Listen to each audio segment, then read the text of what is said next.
Hit TV YouTube channels లో మీ వ్యాపార ప్రకటనలకు మరియు ప్రమోషనల్ ఇంటర్వ్యూస్ కోసం వెంటనే సంప్రదించండి. నమస్తే and welcome to hit TV. అబద్ధాలు చెప్పి దాటేయొచ్చు కానీ నిజాలు అంగీకరించాలంటే ధైర్యం కావాలి.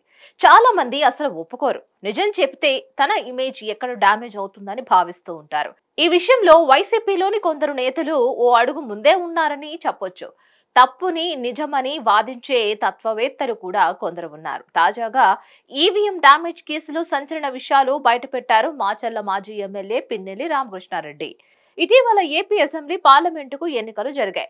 ఆ రోజు ఈవీఎం ను డ్యామేజ్ చేశారు వైసీపీ నేత పిన్నెల్లి రామకృష్ణారెడ్డి. ఈ ఘటన జరిగి వారం రోజుల తర్వాత అసలు విషయం బయటకు వచ్చింది. ఆ కారణంతో పోలీసులు ఆయనపై కేసు నమోదు చేయడం, ఆ తర్వాత ఆయన కోర్టుకు వెళ్లడం, షరతులతో కూడిన బెయిల్ మంజూరు చేయడం జరిగిపోయింది. న్యాయస్థానం ఇచ్చిన గడువు ముగియడంతో ఆయనను పోలీసులు అరెస్ట్ చేశారు.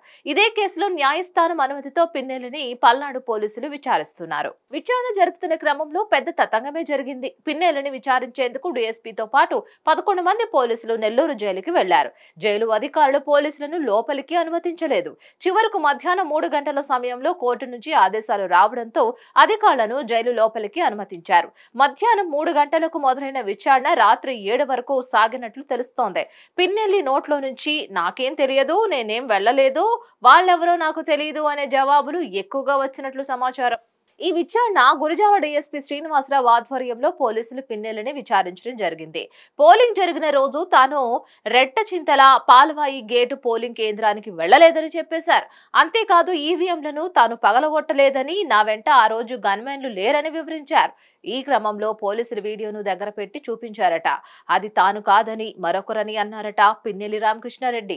టీడీపీ ఏజెంట్ నంబూరి శేషగిరిరావు ఎవరో కూడా తనకు తెలియదని మరో ప్రశ్నకు సమాధానం ఇచ్చినట్లుగా కూడా తెలుస్తోంది. ఈవీఎంలను పగలగొట్టడమే కాకుండా అడ్డు వచ్చిన టీడీపీ ఏజెంట్ నంబూరిపై దాడి చేయడం వంటి ఘటనపై ఆయనపై కేసు నమోదైంది. అంతేకాదు మరుసటి రోజు పరామర్శ పేరుతో కారంపూడిలో అల్లర్లకు పాల్పడడం, విధుల్లో ఉన్న సీఐ నారాయణస్వామిపై రాయితో దాడి చేయడంపై మరో కేసు కూడా నమోదైంది.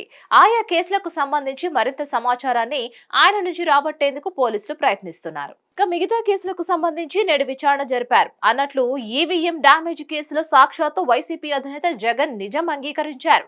అక్కడ రిగ్గింగ్ జరుగుతూ ఉండడంతో పిన్నెల్లి రామకృష్ణారెడ్డి ఈవీఎం ను పగలగొట్టారని ఓపెన్ గా స్టేట్మెంట్ కూడా ఇచ్చేశారు. ఈ లెక్కన పార్టీ అధినేత మాటలను ఎవిడెన్స్ గా తీసుకోవాలనే ఆలోచనలో పోలీసులు కూడా ఉన్నట్లు సమాచారం.